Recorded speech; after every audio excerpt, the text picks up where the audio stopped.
Hello, everyone. It's really good to see how many people are here from around the country. This is a really important issue. So tonight's webinar, a national snapshot of ESP earnings and how to advocate for a livable wage. Jessica talked to you a little bit about our presenters. We're excited to have some members join us who have actually done this work and are much more experts than any of the staff presenting here. I want to give a special shout out. I see Rudy Burris from Pennsylvania joined us in the chat, so welcome. One of the things I want to encourage you all to do as you're sharing your name and where you're from in the chat is if you've had any good contract wins or wage wins, to please feel free to share those as well. Knowledge is power, and we want to know where good stuff is happening. So we're going to start out with a little bit of data. Jess, can you go to the next slide? Okay, so in order to get where we want to go, we got to know where we're at, right? And then you'll see QR codes throughout this presentation. Encourage you to just use your phone, take a picture of them, and go ahead and go to those sites because sometimes it's a little bit hard to see on the screen. So each year, NEA's research department, together with NEA's collective bargaining and member advocacy department, issues what's called an educator pay report. And they do this using data that NEA has collected from the federal government and data and tools from partners like the Economic Policy Institute. And we really thank them for the work we do on this. And we want to also give a shout out to NEA's communications team for taking this wealth of data and making it accessible for us to see and share. The report used to only contain teacher data, but we are thrilled and greatly appreciate that the last 2 years, the report began to include ESP pay data. So to get us all started, I just want to make sure you know this is where you can find those reports, either through the bit.ly or using the QR code. And I want to share a few highlights, or maybe I should say lowlights from it. The 2 links take you to all of the information on Pay on Educators, and then also to ESP specific data. The link on the right has the ESP specific data, and both are really valuable. So I encourage you to take a look at them regardless of your role in the school system. And this report is seen and referenced nationwide. Many of the stories that are coming out about educator pay reference NEA's data. And so it's really good for awareness. And we're not going to cover everything. So hopefully you go back after this webinar and spend more time with the data and use it to make positive change in your association, in your state or local union. Okay, Jess, next slide, please. So I want to share a few key points from the ESP earnings report to ground our conversation today. First, let's consider the number of ESPs who work full-time and make less than $25,000 a year. You'll see here that we break it out by K-12. When you look at just K-12 ESPs, 39.6% make less than $25,000 a year. For higher ed, it's 16.4%. And 11.7% of all ESPs working full time earn less than $15,000 a year. For K-12, that's 13%, and for higher ed, it's 6.9%. So the average 11.7. Jess, next slide, please. Okay. So this chart might be a little bit hard to see. So again, I encourage you to use the bit.ly or the QR code there to visit the URL and take a look for yourself. This is really important. What this does, this view does, is identify the degree to which the average ESP wages fall below a living wage. So for example, in Texas, you can see that on average, 27.4% ESPs earn on average 27.4% less than a living wage. And across the country, there's not a single state that looks good. Okay, Jess, next slide. This map is available on our website. the previously mentioned report that we shared on the first page. And it gives insight into pay data for all educators broken out by state. So for example, in this view, I clicked on North Carolina, and the 2 red arrows show the average ESP earnings in North Carolina broken out by K-12 and by higher ed. So average ESP earnings, 42,338, and they rank 30th in the nation. So that's how they compare to other states in the nation. Average K-12 earnings, I'm sorry, the 42,338 is higher ed. Average K-12 earnings are 29,349, and they rank 39 in the nation in North Carolina compared to other K-12 earnings. Also of note, it shows the minimum living wage for each state. So just if you look just above the K-12 earnings, so the minimum living wage for North Carolina in this example is 48,346. So neither higher ed nor K-12 are making close to the minimum living wage there. Okay, Jess, next slide, please. In the same survey, 33% of ESPs report having a moderate or serious problem paying their gas, their power, or their phone bill. 32% are also having a moderate or serious problem buying food. This is not okay. To talk about a living wage some more and pivot into some actions we can take, I want to introduce my colleague, Marcy Magan. Marcy is a senior policy analyst in NEA's Department of Collective Bargaining and Member Advocacy, where she focuses on a wide range of bargaining and compensation issues. She's worked at NEA for over 15 years, and prior to that, she worked for another union and has over 30 years of bargaining and public sector compensation experience. Marcy, take it away. Thanks so much, Lisa. Next slide, please, Jess.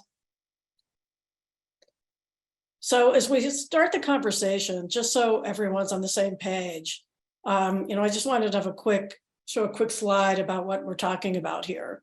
So these are really basic essential needs: food, housing, clothing, transportation. You can read them. These are not luxuries. So I just wanted to emphasize that, before, as we move on with this conversation, that, we're all, on the same page in what we're talking about. The expression, it's interesting, when I first started, you hardly heard the expression living wage. Now people use it so much, but again, wanted to be sure that we're talking about just essentials. Next slide. So when we talk about living wage campaign, we're talking about, we want a significant salary increase. That's what we're going for. It may be part of your typical or your traditional bargaining cycle, but it may be separate.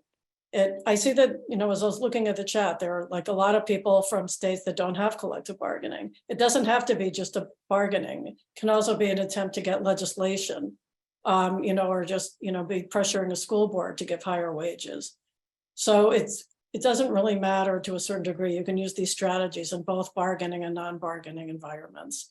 What makes it significant is that it's really a more comprehensive approach to bargaining and advocacy, and it incorporates many of the aspects of bargaining for the common good, notably working with the community and also the focus on organizing. And you can see that, part of the strategy is kind of surrounding the employer. So it's, kind of constant pressure. It can also include strengthening your salary schedule, which our colleague from Massachusetts is going to be talking about, or also Lisa alluded to work on a campaign about unemployment insurance. So it can, be helping someone to earn more money, in any respect. Next slide. So one of the key aspects is that it's member engagement and community activism. Really, this should be true of any bargaining or advocacy effort. It shouldn't just be, the few members who are like on the executive board, but it's a key emphasis that we really try to encourage our locals to get a better grasp of. Next slide. So because we're packing so much in and, we want you to hear from, the members, I'm just going to kind of run through some of the key elements of a living wage campaign. These are not necessarily linear. You can be doing some of them concurrently. They're kind of like best practices. Again, it's somewhat similar to other kind of campaigns and advocacy efforts you might have participated in, like fighting privatization. But again, it's kind of a broader emphasis. It also, like I said, can be conducted, fighting for some legislation at the local level, for ordinances. I'm going to kind of zip through this now and kind of touch on, some of these key points. Next slide. So, the first is that you obviously have to ensure local buy-in. It starts with the members. As I said before, it takes more than a handful of members. You really want deep member engagement. So members will be working with their UNISERV, with the state affiliate, and draw off the expertise of the state affiliates. It should obviously not be a big push right now to convince members that fighting for higher pay is important and it should be a priority. But what might be new for some of the members is to be more aspirational in their goals and also to be more active in the union. You'll be relying on bargaining surveys and, hopefully members will be attending meetings year round and hearing about the importance of it. But again, you want to make sure that there's member buy-in and understanding. Next slide. So because this is fairly comprehensive, we basically you want to come up with a thoughtful and strategic plan at the very beginning. You can see the various aspects of it. You're going to be hopefully conducting some sort of SWOT analysis, which is, the strengths, weaknesses, opportunities, and threats. Your local may have done this already, for other endeavors. And then part of the strategic plan is what the costs are going to be, who's going to be doing what. And, take the opportunity to affirm your salary philosophy. And again, identify and develop some, ambitious salary goals. And then you'll, of course, create an initial timeline, which will obviously be fluid. Again, like some examples of non-bargaining states, if it's NITAD contracts, is you might want to start now, and prepare for the next budgeting session at the local level or even, for state legislation. So, again, with this plan won't be carved in stone, but you just want to have a plan to start out with, and then you can modify it as you go along. Next slide. So, a key aspect is that you obviously need and want to have, very good data. And you want to get all the data that you can. Big start is comparables. On the state level, you can do that with that salary map that Lisa just showed. And when you deal with the salary comparables, what we hear a lot is that the employer is always going to tell you that you're making more, than the surrounding school districts or employers, and they always do.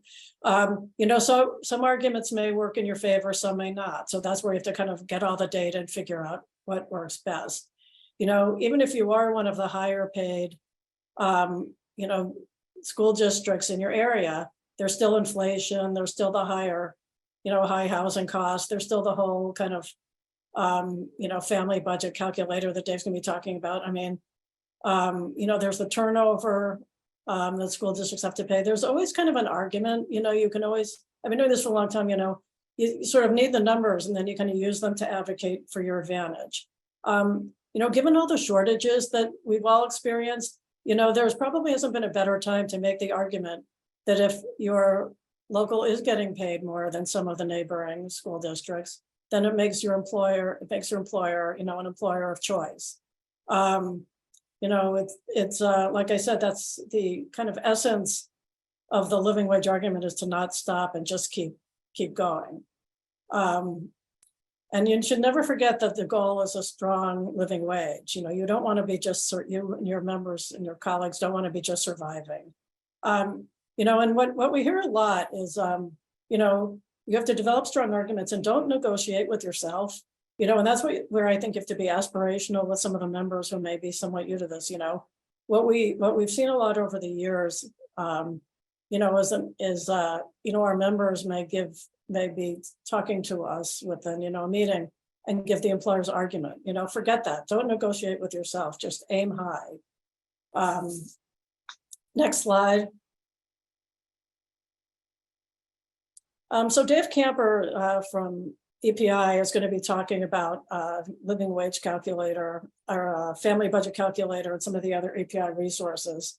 EPI is one of our strongest partners, and probably the only think tank that is doing research on for workers and worker rights. But I'm also including on the slide some other websites that many of our affiliates find very useful, just so you can have them. Next slide. So, as I mentioned before, organizing is key to fighting for a living wage. And, there's two kinds of organizing, basically. I mean, there's more, but, kind of internally and then externally. So, the first is you have to make sure that our members are unified within the union.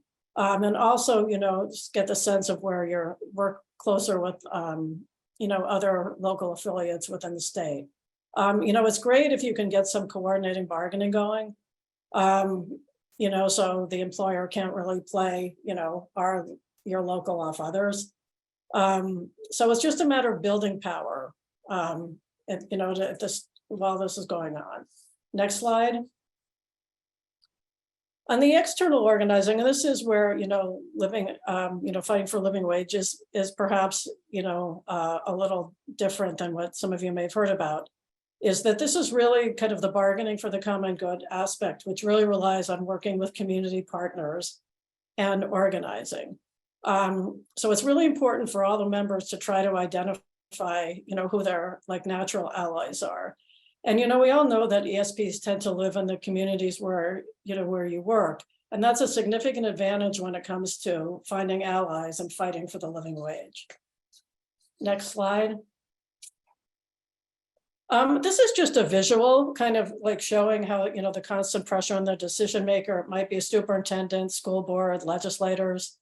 If we were doing kind of a longer training, we often hand this out and kind of have a breakout at this point where people think about, who they might reach out to on a personal basis. So you may have seen this before, but we find that it's very useful for members, especially some new members who might think they, don't have much to offer in terms of, like bonding or bringing in allies. But, this kind of shows just how multifaceted it is. Next slide. So messaging, you can't really overstate how important the messaging is, and it's really important for the local or state affiliate to take control of the messaging. This is where you really want to humanize your members and tell their stories. Many people don't realize how low ESP salaries are, or how many don't work full time. They certainly don't understand, a lot of people, about the lack of the benefits. So it's really important to tell these compelling stories. This is where you can work with your state affiliate communications for some assistance.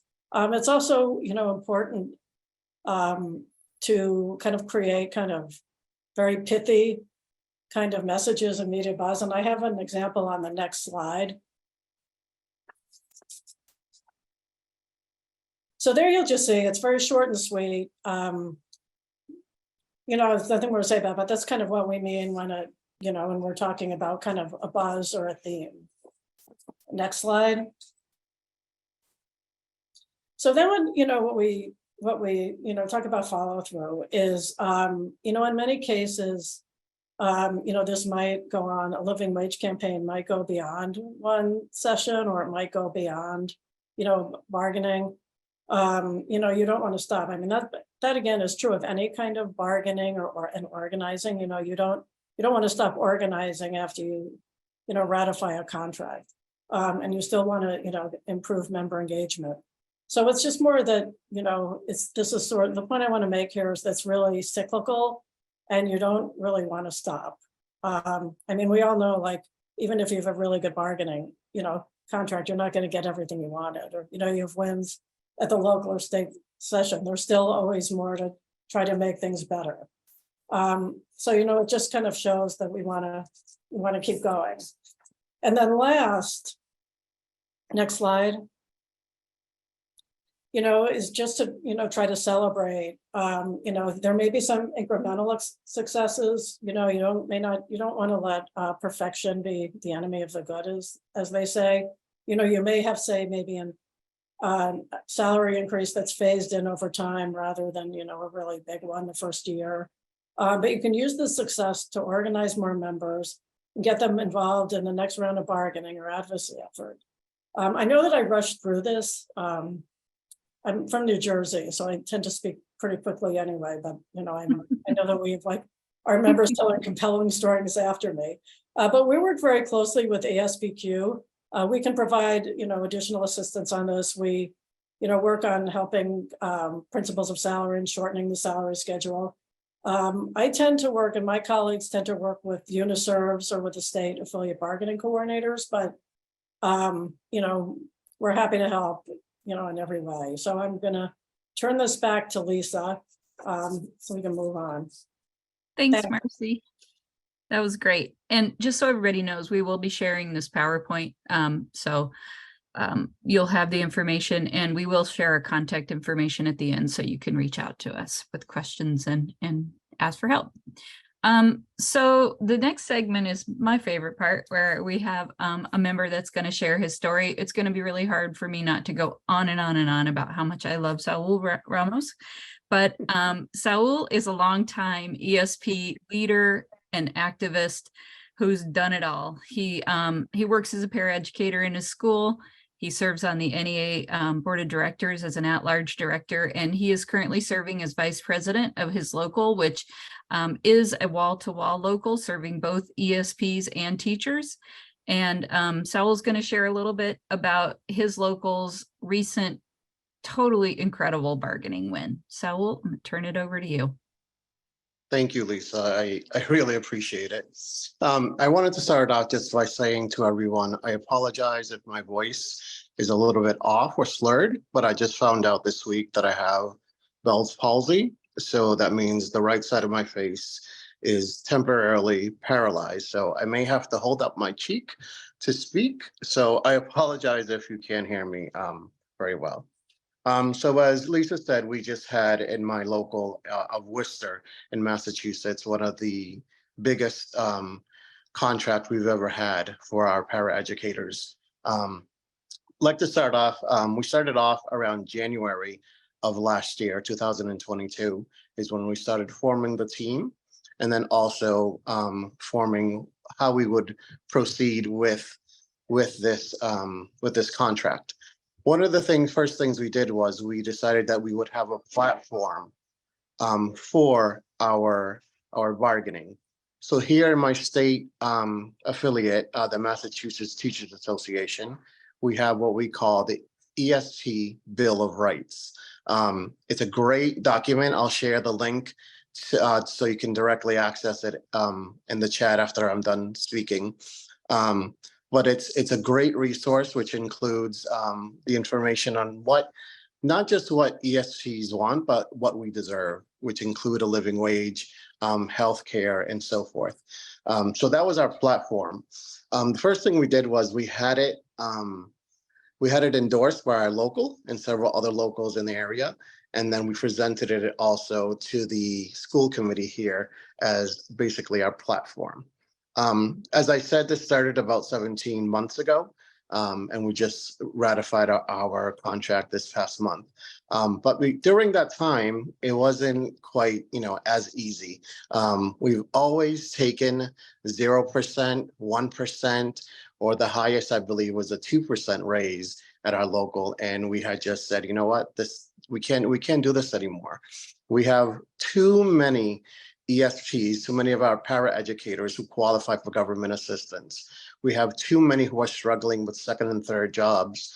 And we were losing people left and right, going to other jobs or other districts because they could make more money. So what we started doing was a number of actions.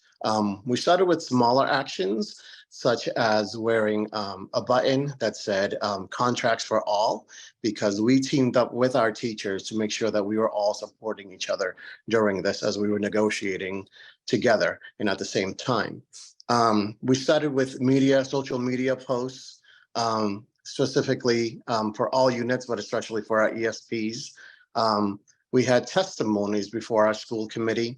We created solidarity with parent groups and other local union worker unions in the area who did not even realize, like, they didn't realize the low pay that we had. And when they found out, they said, no, we're joining you and we're going to make a difference. And we're going to make sure that you all get as close, if not a living wage with this contract. We also had rallies before school committee and then also during the school week. We did some rallies before and after school, as well as at other moments during the school year as well. One of the biggest actions we took when we saw that things were being stalled and the district was stalling to proceed with negotiations is our union took a vote of no confidence, not just on the school committee, but also on our mayor, as well as the superintendent, the city manager, and as well as the city council for not allotting more money towards the education in our district. I'll go on to what our salary was. Our last contract ended in 2022. So we knew that in August of 2022, we would start off the school year without a contract. Our last pay, our base pay, we have 9 columns and we have base pay, 9+ credits and 18+ credits. So the base pay at step 1 was $20,254 annually. The top step, which is step 9, was $32,182. Okay, and I believe that top 9 step, there was no one in the district at the time when the contract expired who was on step 9. No one. We were going to start. Our paras were going to start at step 9 in the 2022 to 2023 school year. Remember that for later, because there's a story behind that. So our base pay started at $20,254, step 1, and our top pay was at $32,192. So what we negotiated for this contract for this school year that just passed, 2022 through 2023, which would be a retro pay, is we eliminated the first 4 steps. So steps 1 through 4 were eliminated because the district was not hiring anyone at steps 1 through 3, and there was only a handful of people on step 4. So the base pay starting for someone on step 5 would be $27,658, and the base pay for someone on the top step turned into $32,130. That's already a $12,000 increase right there. What we also did for this school year is we decided we would get a 3% retro pay.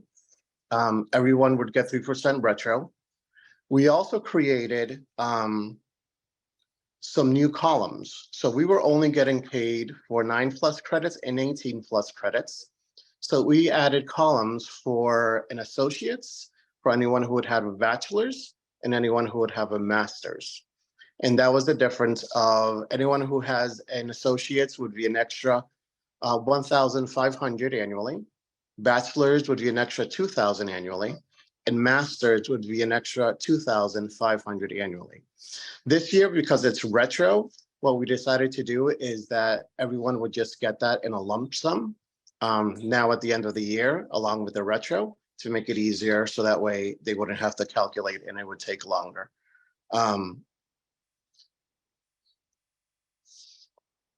One second, I apologize. So right now for this year, this past year, retro, our starting base pay would be $27,658, and our top pay with a master's would be $34,630.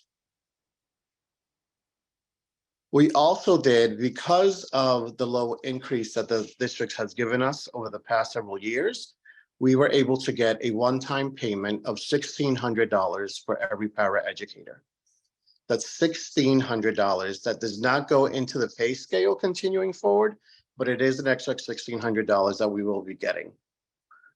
We also increased our summer pay.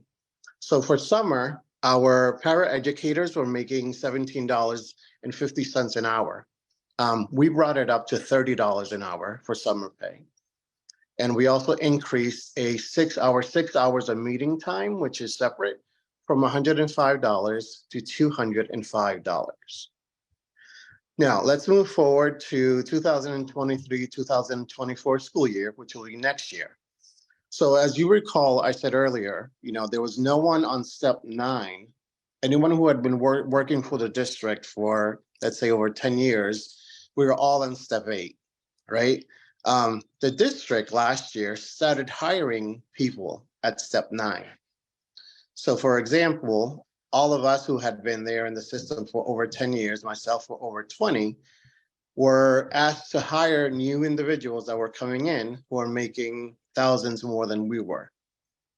So what we decided to do is we said, okay, so that's evidence. We used it as evidence. We said, that's telling us that you cannot hire anyone below that step. So what we did was we completely flipped we did a complete revision of the scale. So our former step 9 became now our new step 1. And what we did was, just for next year, we decided to differentiate the step placement according to years of service, just to honor the years of service that our members have had.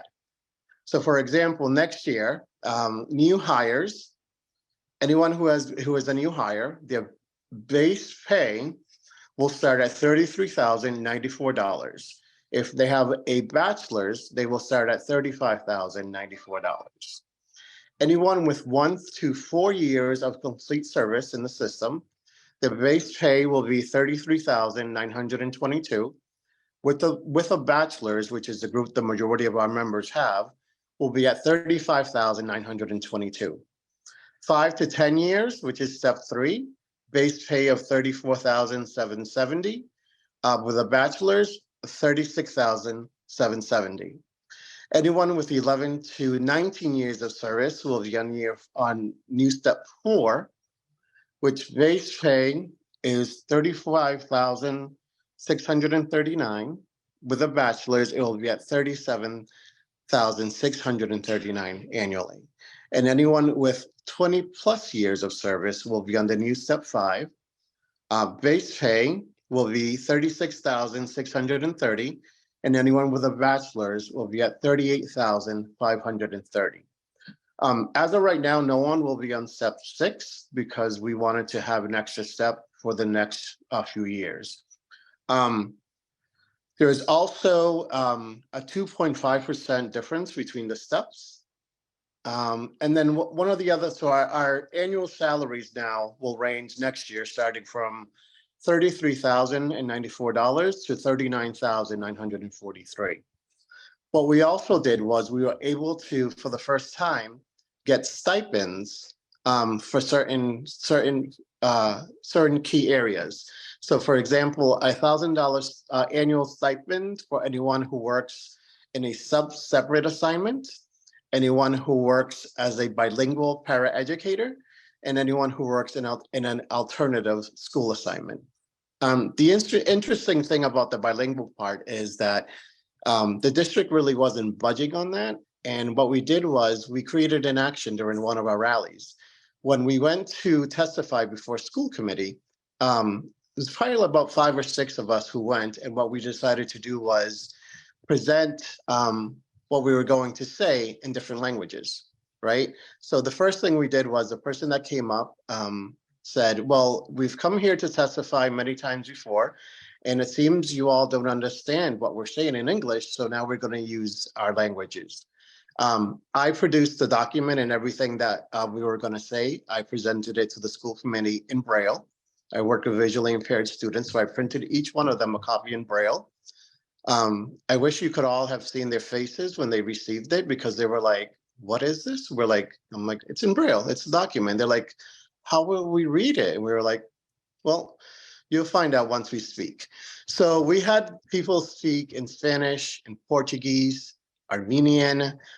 Someone who is from Ghana, she could not be there, so she recorded it, and we presented her recording and said, because she does not make a living wage and because she's there, we had to do that.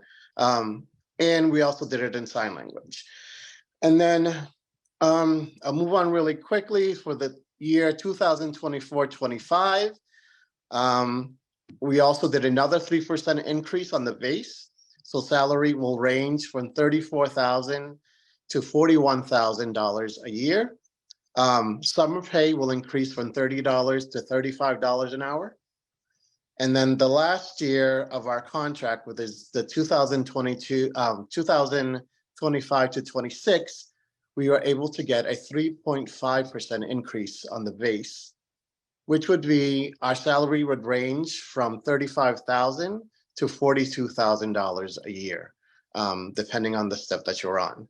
So we started at, our original was at base pay of 20,000, around 20,000 with a top pay of 32,000. And we have brought it up to a starting base of 35,000 and a top pay of $42,000 a year. We did get several other things. What I'll do is I'll attach my PowerPoint in the comments. So if anyone would like to have access to it and take a look at some of the things that we've done, you're more than welcome to it. And I thank you, and I hope we've inspired some of you, and please reach out. And if there's any way we can help out, I would love to. Thank you. Thank you, Saul. That is a really inspiring story. Just incredible. Good work. Okay, well, we're going to keep pushing on. Next, I want to introduce Dave Camper. Dave has worked as a union organizer for more than 20 years in Pennsylvania, Illinois, and Minnesota. And he now works for the Economic Policy Institute, which researches and advocates for policies to advance worker power and racial and gender equity. And as Marcy mentioned, is one of our best partners. So take it away, Dave. Thank you so much, Lisa. If we can just move, yeah, there we are. Yeah, so I'm Dave Camper. I'm with the Economic Policy Institute. We are organized labor's think tank. We were founded by labor unions. Our twin goals are worker power and racial and gender equity, and we fight for them every way we can. What we bring to the table to help you, we hope anyway, is a real commitment to data that you can use. When I was a union organizer, if I found a number and it looked good, I used it. At EPI, we don't say anything that we can't back up in triplicate to any audience. Even people who hate what we stand for agree that our numbers are accurate. When we say something, we're right, and that's important. So you can use us for employment and wages, the power of unions. We also have a state-level network of associate organizations called the Economic Analysis and Research Network, or EARN. And so those are state-level organizations that you can also reach out to within your own state to help you. And if you are looking for data analysis and we don't do it, we can find the people who do. One of our biggest tools that we would love to encourage you to use and look at, if we go to the next slide, is what we call our family budget calculator. And our family budget calculator calculates what we call a modest yet adequate standard of living based on either a metropolitan area or a county. And what you'll do is the next slide, which we're not going to get to yet, but you'll go to the website and you just you pull down wherever you want to pick in terms of a state and a location, how many adults and how many kids, and it'll tell you what your family budget is. We keep this up to date pretty regularly, and it's pretty important, again, as sort of a gold standard benchmark of this is what you need to live. I happen to live in Hennepin County, Minnesota, so I put this up for the example. You can see that having 2 kids, it doubles your needs for money, which you all know, those of you who have kids, but nonetheless, it's quite a bit. If we can go to the next slide. Now, what I was going to do at this point was say, hey, everyone stop and call this up on your phone and use the QR code and check it out for yourself. But because we're running a little behind time, I think I'm going to skip that step, but I do strongly encourage you. after we're done here, to go to our family budget calculator and look and see what it is for your area and get really angry about how little you're paid compared to what it takes to live in your neck of the woods. Let me talk about some of the other research that we do at EPI and ways that we can help you. If we can go to the next slide. So this graph here is a piece we put together in 2022 on school staffing shortages. As you can see, it shows the real need for ESP jobs, also teacher jobs, but you can see that bus driver number. I think all of you know how tough it is to get bus drivers these days. We also have some great stuff on public education funding, on the terribleness of vouchers, and many other subjects. I encourage you just to go to our website, type in a term, and you will find all kinds of stuff, because we keep every piece of research we've ever produced, we keep it on, and we move it forward.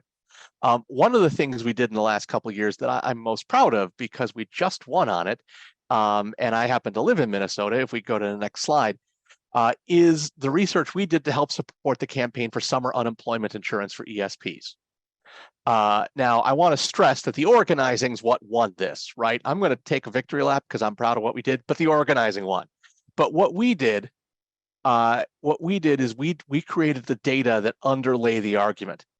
Illinois created unemployment insurance for ESPs for 1 year, for the summer of 2020 only, for the coronavirus pandemic. We were able to take that data and then translate it to what would this mean in Minnesota. And we produced a report on it, my colleague Julia Wolf and I, and then between her and I, we went and testified to 7 different legislative hearings over the last 2 years. We communicated regularly with the bill authors, with Education Minnesota, which is your state affiliate, also with some other unions. We communicated directly with legislators, and we won. And what I'm most excited about with this is that coming the fall or maybe the winter, the state of Minnesota is going to produce its data showing exactly how much this benefit was used. And then we at EPI will take all of that and turn it into a projection for every single state in the union. So if your state passed this, this is what it would mean in your state. And we're hoping that that'll be a tool that you can all take and use to try to win this benefit for you in your own state. And so it's one of the things that we're hoping to do. But I also, in the last slide, want to talk about the other ways that we are here to help you if you want to help us. The first thing, and this the way it now looks in the slide, it looks kind of negative. I don't mean it that way. Anything you see in any report we've ever written, and you say, geez, I'd like to know what the new numbers on that are, we can get those for you. Or if you'd like, I'd like to know what that's like in this state as opposed to the national. We can try. If it's possible to get the number, we will get it for you. We may sometimes say to you, sorry, the data is not specific enough to give you that state, but we will do everything we can. My one request is that if you're going to make a request to us, in general, try to go through NEA, kind of, Marcy or someone else or one of the ESP folks. Just because if we're getting requests from all over the place, it may be easier for us to consolidate them into one thing. Also, while we're a fantastic operation and I'm thrilled to work for EPI, we do not have unlimited resources, and sometimes we have to pick and choose who we listen to. But we also have, again, our EARN network, which is our state level groups, and they are fantastic if you want to talk about taxes and budgets and spending in your state. Like, they are really good, and they are exactly the people that you should talk to for your state level budget and tax and revenue and spending issues. They're the experts on it, and I strongly encourage you to go to earn.us and just click on our network and find the one in your state, and they will help you. But if there's something you want information on and you haven't seen us do any work on it, you can't find it anywhere else, tell us what you need. We will find a way to find it for you, or we'll tell you it doesn't exist, which sometimes happens. But we will do the best we can. And I want to just close real quick by stressing that helping you all is one of the most vital things we do. When I first started as an organizer, I worked for many years in Central Illinois with the Illinois Federation of Teachers. And one of the units I worked with was an ESP unit in Havana, Illinois, which is a very tiny little town. The president of the local made so little money that in the spring and in the fall, she had to disconnect her utilities at home. Because in Central Illinois, you can just kind of make it in the spring without heat, and you can just kind of make it in the fall without AC. But you need your AC in the summer, and you need your heat in the winter. So she would store her food in the break room at the school. She would use the school showers and the bathrooms, and she would go home at night to a darkened home for about 6 months out of the year because she couldn't afford to pay her utility bills.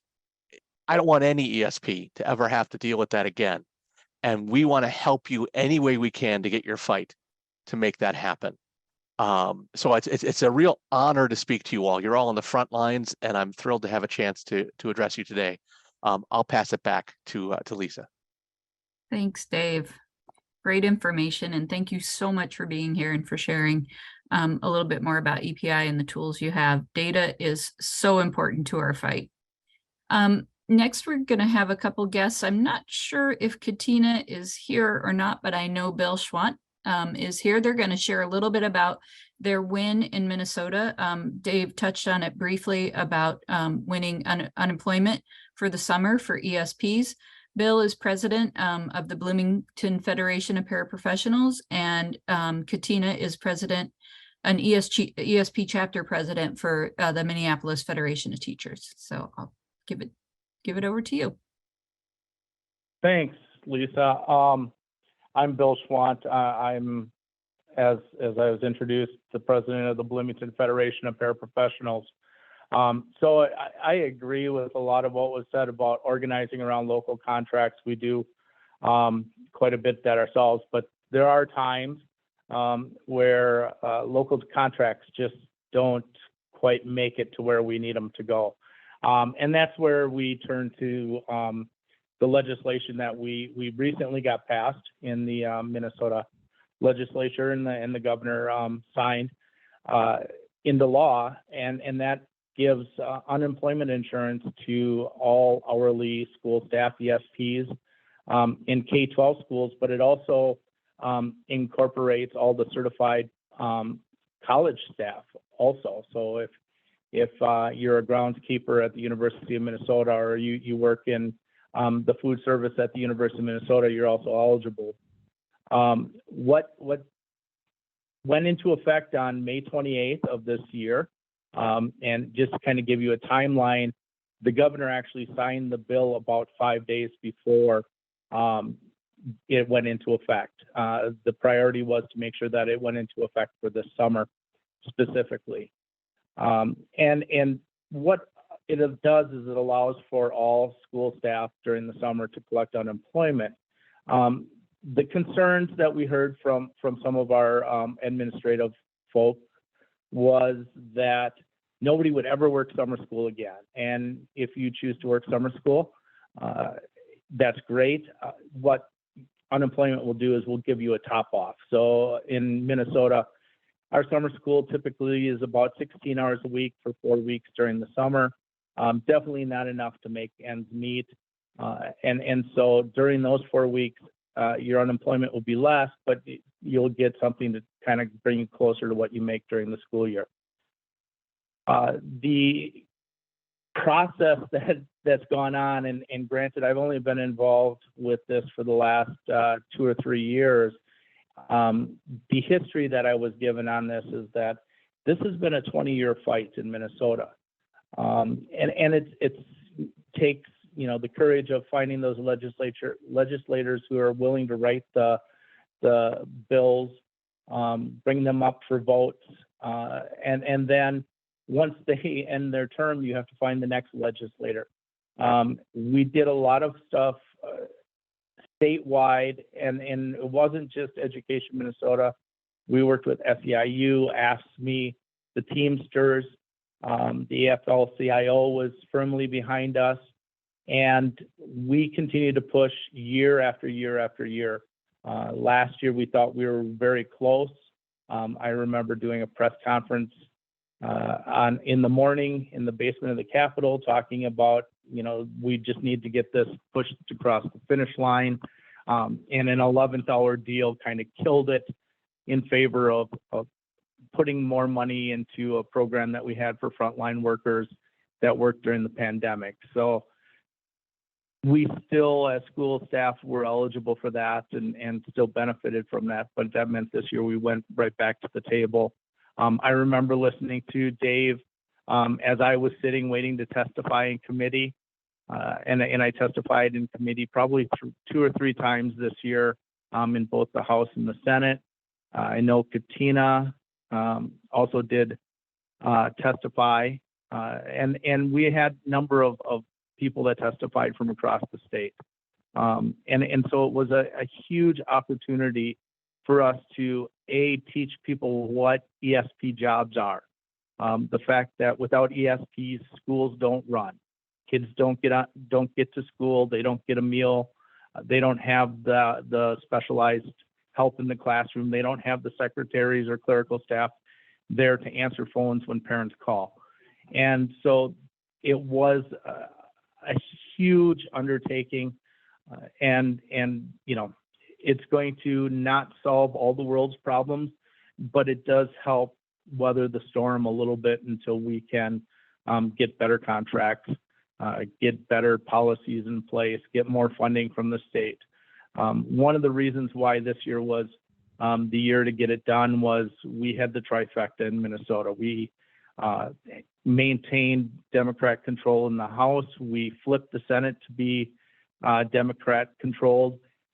We maintained the governor's office with Governor Walz, who's our Democratic governor. And as a state, we had a 17.6 billion with a B surplus.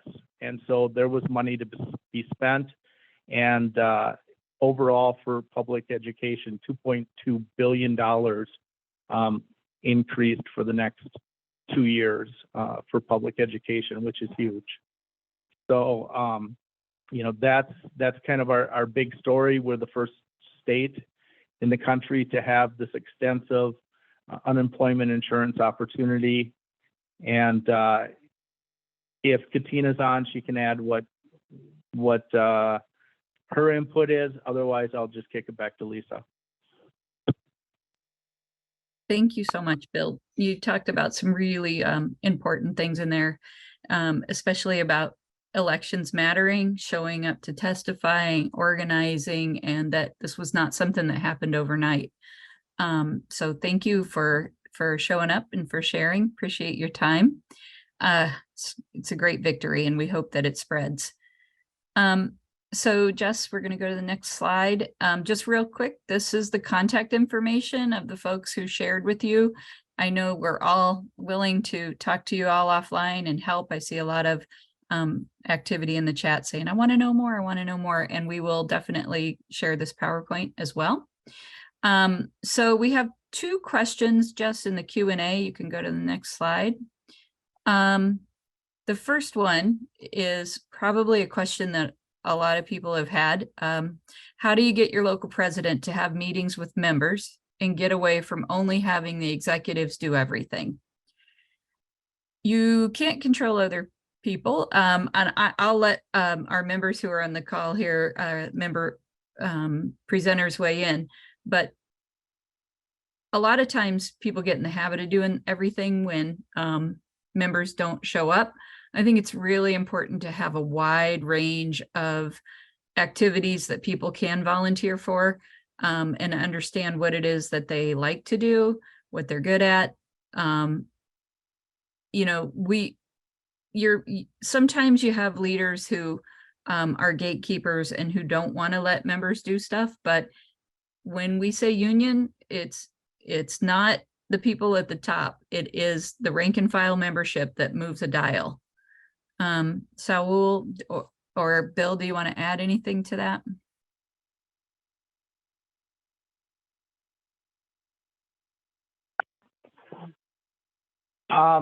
This is Bill again. I'm always begging people to do stuff, but I also try to make sure that there's a lot of transparency among our members. The other thing that I think is tremendously important, and I have the luxury of being half-time release from the classroom. So going around and having one-to-one conversations with people, whether they're members or not members, you know, having those conversations helps recruit people to become members, and those conversations with members really give you insight into maybe something that you weren't completely aware of. And eventually you find those people that always are giving you input, and you say, hey, I have a job for you. And, periodically you find that diamond in the rough that really jumps in and takes control of a job that you give them and do an outstanding job. Yeah, thanks. The other question was, our ESPs have trouble paying mortgage, rent, bills, et cetera. Many of them cannot afford to have union dues taken out of their paycheck. We only have 13% in the union. Do you have a suggestion for how we have power and representation when we have so few in the union? It all comes down to organizing. Yes, union dues are very difficult when you're not making a huge salary, and it's kind of like chicken or the egg, right? Which comes first? And you really do have to have, power of membership to push the dial. I say just keep, working to organize people. The more members you have, the more power you have. And also, if you're not in a wall-to-wall, I would say lean on your teachers to partner with ESPs, because really this is a moral issue, and everybody that works in a school has responsibility to the others that work in the school to make sure that everybody can pay their bills and make a basic livable wage. Jess, I think we're going to wrap it up from there. I don't see any more questions in the chat. To request a general session-specific certificate of attendance as a participant of recorded sessions, please send your request by emailing espqweb@nea.org. All requests must include the session title and the on-screen certificate of completion code. Session certificates will not be provided if your viewer code is not included in the email request. Note, due to limitations in our ability to track attendance after live sessions, requests for personalized certificates will only be provided for participants of live webinars whose attendance can be verified. The certificate received for viewing recorded sessions will be session specific, but will not include personalized names.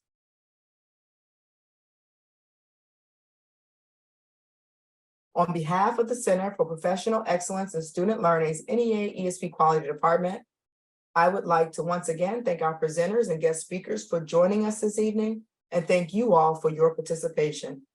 Please stay safe, stay healthy, and good night from the NEA ESP Quality Department.